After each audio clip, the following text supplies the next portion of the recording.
प्रिय दर्शक नमस्कार। Astro web Sahu YouTube channel में आप सबको हार्दिक स्वागत है। दोस्तों, आज हम जानेंगे नवांश कुंडली के बारे में कुछ विशेषत्व बातें। नवांश कुंडली कैसे स्टडी किया जाता है और नवांश कुंडली का विशेषत्व क्या है, आज हम ये वीडियो माध्यम से जानेंगे। दोस्तों, नवमांश कुंडली आपका वैवाहिक जीवन का बारे में बताता है। आपका वैवाहिक जीवन अच्छा रहेगा कि बुरा रहेगा, इसके सिवा कुंडली का और विशेषत्व का कुछ विशेषत्वों के बारे में अपना नवांश कुंडली बताता है। नवांश कुंडली में जो ग्रह अगर बैठता है वो लग्न कुंडली में बैठा हुआ ग्रह के साथ तुलनात्मक भाव में देखा जाता है। मान लो लग्न कुंडली का स्थित ग्रह हमारे जीवन में कैसा फल देता है, उसका फलाफल, उसका ग्रह का बड़ा बल नवमांश कुंडली देख के ही डिसाइड किया जाता है।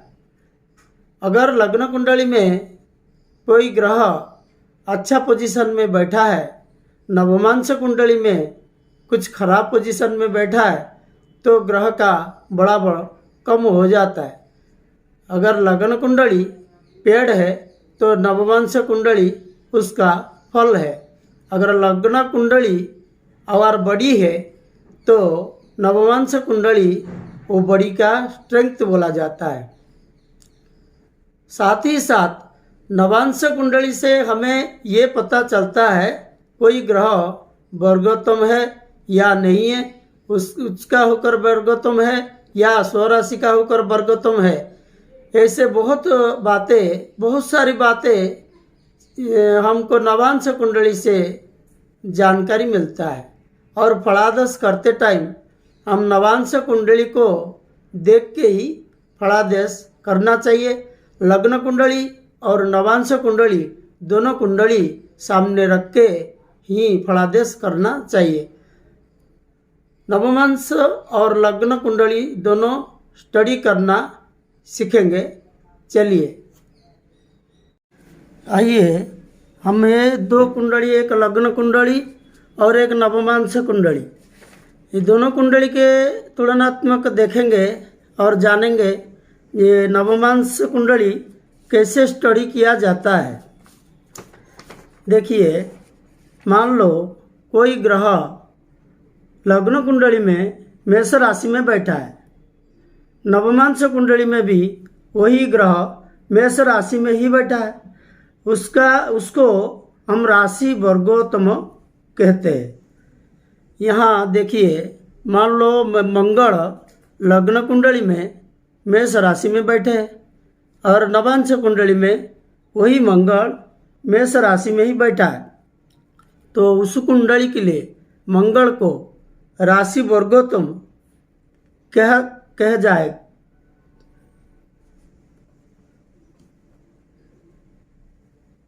उस मंगल को राशि वर्गोत्तम कहलाएगा। और वो मंगल जब दशा अंतरदशा हिसाब से कुंडली में आएगा, अच्छा शुभ फल देगा। और उसी राशि से अग्नि तत्व के कारण, जैसे मान लो लग्न कुंडली में कोई ग्रह अग्नि तत्व में बैठा है और नवांश कुंडली में भी वही ग्रह अग्नि तत्व में बैठा है, तो तत्व वर्गोत्तम कहलाते हैं। तो तत्व वर्गोत्तम और राशि वर्गोत्तम ग्रह अति शुभ फल देता है। ये एक साधारण नियम है जो अगर एक साधारण ग्रह जितना फल देता है, अगर राशि वर्गोत्तम होता है तो तुलनात्मक भावे 3 गुना अच्छा फल देता है। लेकिन यहाँ पर यही एक चीज़ ध्यान देना पड़ता है, जे यदि कोई एक ग्रह एक राशि में दोनों कुंडली में बैठा है, ये राशि उनका स्वयं की राशि हो या मित्र राशि हो।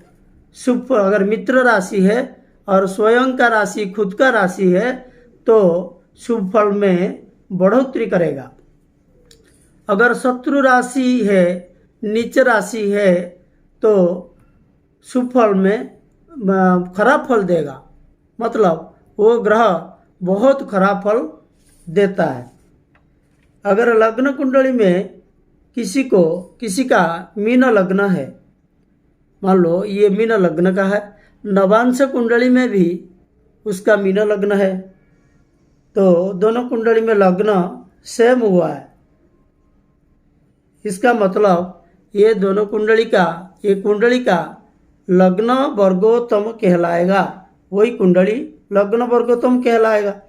लग्न वर्गोत्तम होने से आदमी को सुंदर चेहरा, उत्तम रोग प्रतिशोधक शक्ति, धन संतान अच्छा मिलता है। उसका जो चिंता शक्ति, सोचने का शक्ति भी अच्छा रहता है। और कोई ग्रह अगर लग्न वर्गोत्तम है तो उनका जो कार्य में भी संतान वर्गों में अच्छा उन्नति होता है।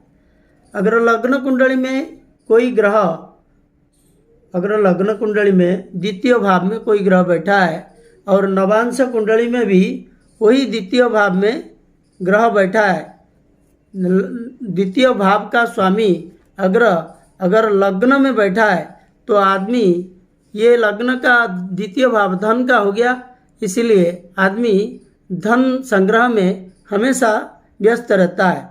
अगर लग्न कुंडली का चौथा भाव का स्वामी नवांश कुंडली का लग्न बन जाता है तो हमेशा व्यक्ति का मन घर मकान, गाड़ी, बंगला इत्यादि में लगा हुआ रहता है। अगर लग्न कुंडली का पंचम भाव का स्वामी अगर नवांश कुंडली का लग्न बन जाता है तो व्यक्ति का संतान अच्छा एजुकेटेड होते हैं और बहुत उन्नति करते हैं। अगर लग्न कुंडली का षष्ठ भाव का स्वामी नवांश कुंडली का लग्न बन जाता है तो आदमी का शत्रु बहुत बढ़ता है, हमेशा झगड़ा, कलह, अशांति बढ़ाता है। अगर लग्न कुंडली का सप्तम भाव का स्वामी नवांश कुंडली का सप्तम लग्न बन जाता है तो आदमी को अच्छा सुंदर पत्नी और पत्नी के प्रति लगाव और हमेशा पत्नी का बात सुनना, ये सब में आदमी का लगाम ज़्यादा रहता है। दूसरी पोजीशन यह हम देखेंगे अगर कोई ग्रह लग्न कुंडली में नीच का हो गया, मान लो शुक्र, हम एक उदाहरण लेंगे, मान लो शुक्र या हम मंगल को लेंगे, मंगल मान लो मकर में नीच का हो गया, लेकिन हम इसका मतलब क्या हुआ, मंगल दशा जब आएगा खराब फल देना चाहिए, लेकिन नवांश कुंडली में वो ग्रह मकर राशि में आ गया, मतलब उच्च का हो गया। जो ग्रह लग्न कुंडली में मकर राशि में मंगल नीच का था, नवांश कुंडली में कर्कट राशि में, ये कर्कट राशि में नीच का था और नवांश कुंडली में मकर राशि में उच्च का हो गया, तो ये ग्रह उच्च का फल देता है। जब दशा आया, मान लो किसी का मंगल लग्न कुंडली में बैठा है और दशा आ गया, अच्छा फल दिया, लेकिन हमने क्या सोचेंगे, जब मंगल तो नीच राशि में था, खराब फल देना चाहिए था, ये दशा कैसे अच्छा फल दे रहे, और उसका नवांश कुंडली देखेंगे तो मंगल उच्च राशि में बैठा है, इसीलिए वो दशा जब आया उसको उच्च फल प्राप्त हुआ। उच्च राशि में मान लो लग्न कुंडली में कोई ग्रह उच्च राशि में बैठा है, जैसे बुध कन्या में उच्च होता है, लेकिन नवांश कुंडली में मान लो बुध मीन राशि में चला गया, मीन राशि में बुध नीच का होता है, तो उसका जब दशा अंतरदशा आता है आदमी को खराब करता है। यहाँ आदमी सोचेंगे जे मेरा तो दशा उच्च राशि में था, लग्न कुंडली में उच्च राशि में था, ये दशा में इतना खराब कैसे हुआ, लेकिन नवांश कुंडली में वो दशा, वो ग्रह नीच राशि में चला गया, इसीलिए उसका फलाफल बहुत खराब हुआ है। ऐसा ही कोई ग्रह अगर भाव में, जैसे मित्र राशि में है रवि यहाँ बैठा है और मित्र राशि में भी नवांश कुंडली में बैठा है, तो मित्र वर्गोत्तम कहलाते हैं और स्वराशि का भी हो जाता है। मान लो ये रवि अपना घर में सिंह राशि में बैठा है और यहाँ रवि सिंह राशि में बैठा है, तो मित्र में मतलब स्व राशि में बैठा है, इसीलिए वो वर्गोत्तम हो जाता है। मान लो मंगल मित्र घर में बैठा है, रवि का घर में मंगल बैठा है लग्न कुंडली में और नवांश कुंडली में भी मित्र घर में बैठा है, तो मित्र वर्गोत्तम कहलाता है। स्वराशि में दोनों कुंडली में अगर कोई ग्रह बैठा है, उसका दशा अंतर दशा में बहुत शुभ फल देता है। और जैसे ये पंचम भाव में सूरज बैठा है यहाँ सूर्य, और पंचम भाव में नवांश कुंडली में अगर सूर्य बैठा है, तो उसको भाव वर्गोत्तम कहलाते हैं। भाव वर्गोत्तम ग्रह मान लो पंचम भाव में रवि बैठा है दोनों कुंडली में, लग्न कुंडली में और नवांश कुंडली में, तो पंचम भाव का फल में बढ़ोतरी करता है। जैसे पंचम भाव हो गया एजुकेशन, संतान संतति, वाणिज्य व्यापार और आदमी का शुभ कर्म वगैरह, ये सब में बहुत बढ़ोतरी करता है। और एक साधारण ग्रह हिसाब से सूर्य अगर जितना फल देने वाला था उससे 3 गुना शुभ फल देता है। ऐसे ही मित्र राशि में दोनों कुंडली में ग्रह अगर बैठता है, तो मित्र वर्गोत्तम होने से एक साधारण ग्रह से 3 गुना अच्छा फल देता है। ऐसे ही वैवाहिक जीवन का सुख हम नवांश कुंडली से जानते हैं, और इसके सिवा हम दूसरे बहुत तथ्य नवांश कुंडली से हम जानते हैं। जैसे एक ग्रह कैसे अच्छा फल देगा कि बुरा फल देगा, और उसका ताकत बड़ा बड़ कितना है, हम नवांश कुंडली से ही जानते हैं।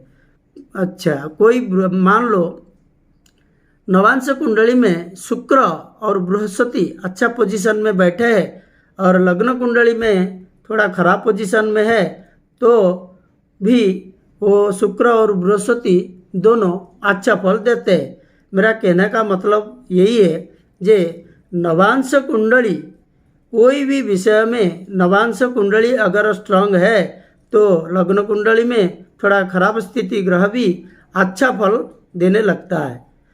जैसे मान लो कोई बृहस्पति लग्न कुंडली में नीच राशि में मकर राशि में बैठा है, मकर राशि में बृहस्पति बैठा है, लेकिन नवांश कुंडली में वही बृहस्पति कर्कट राशि में बैठा है, तो ये शादी विवाह कारक ग्रह है बृहस्पति।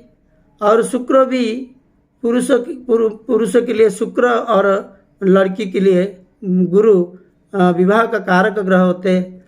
तो मान लो यहाँ बृहस्पति कर्कट में नवांश कुंडली में उच्च राशि हो गया, तो शादी विवाह में दिक्कत पैदा करता नहीं, अच्छा फल देता है, अच्छा पत्नी लाभ करवाता है और शादी जिंदगी में बहुत बढ़िया फल देता है, वैवाहिक सुख प्रदान करता है। ऐसा ही अगर कोई ग्रह जैसे शुक्र, पुरुष के लिए शुक्र विवाह का कारक ग्रह होता है, तो दोनों कुंडली में देखना पड़ता है जे शुक्र अच्छा स्थिति में है कि नहीं। अगर शुक्र बृहस्पति नवांश कुंडली में बढ़िया स्थिति में है, तो आदमी का विवाह शादी विवाह बढ़िया घर में होता है, बढ़िया जगह में होता है और वैवाहिक जीवन बहुत सुखमय होता है। ऐसे बहुत तथ्य लग्न कुंडली का, बहुत तथ्य नवांश कुंडली से हमको देखना पड़ता है और देखने को मिलता है। इसीलिए नवांश कुंडली का विशेषत्व बहुत ज़्यादा है। बहुत आदमी लग्न कुंडली हिसाब से ही प्रेडिक्शन करते थे, लेकिन लग्न कुंडली और नवांश कुंडली दोनों मिला के ही फलाफल निर्धारण करके बताना चाहिए। दोस्तों, हम लग्न कुंडली मान लो स्टडी करने के लिए जा रहे हैं। मान लो लग्न कुंडली में कोई दशा चल रहा है, मान लो कोई किसी का मंगल दशा चल रहा है। वो दशा कैसे फल देगा, अच्छा फल देगा कि खराब फल देगा, उसका बड़ा बड़ क्या है, हम नवांश कुंडली देख के डिसाइड करेंगे। अगर लग्न कुंडली में मंगल अच्छा पोजीशन में है, लग्न कुंडली में मान लो मंगल अपना घर में है, लग्न में बैठा है, उसका दशा आया तो अच्छा फल देना चाहिए। लेकिन नवांश कुंडली में देखा गया जे वही मंगल पाप युक्त हो गया है, राहु के द्वारा पीड़ित हो गया है, तो उसका दशा जब आता है वो खराब फल देता है। क्योंकि मंगल अगर नवांश कुंडली में राहु के द्वारा युक्त हो गया, शनि के द्वारा दुष्ट हो गया, मतलब शनि कहीं पे भी बैठ के अगर उसी मंगल को देख रहा है तो वो पाप कबलित तो हो जाता है, पाप युक्त हो जाता है। तो वही मंगल लग्न कुंडली में स्वराशि और अपना घर में रहते हुए भी अच्छा फल नहीं दे पा रहा है। ऐसा ही चंद्र अगर लग्न कुंडली में वृष राशि में बैठा है और उसका दशा आया है, वो तो अच्छा फल देना चाहिए था, उच्च राशि में ग्रह रहने के बाद अच्छा फल देना चाहिए था। लेकिन जैसे हम नवांश कुंडली देखा तो चंद्र पाप युक्त हो गया और शत्रु घर में चला गया। चंद्र मान लो चंद्र यहाँ राहु के साथ मिल गया और शत्रु घर में चला गया, राहु के साथ नहीं तो केतु के साथ मिल गया, और राहु कहीं पे भी बैठ के उसको अगर दृष्टिपात कर रहे, उसको देख रहे, तो वो पाप युक्त हो जाता है। उससे चंद्र का जो दशा अच्छा फल नहीं दे रहे। वो सारे चीज़ देख के ही दशा का कैसे दशा उसका दशा कैसे फल देगा, कोई भी ग्रह का दशा हो वो कैसे फल देगा वो डिसाइड किया जाता है।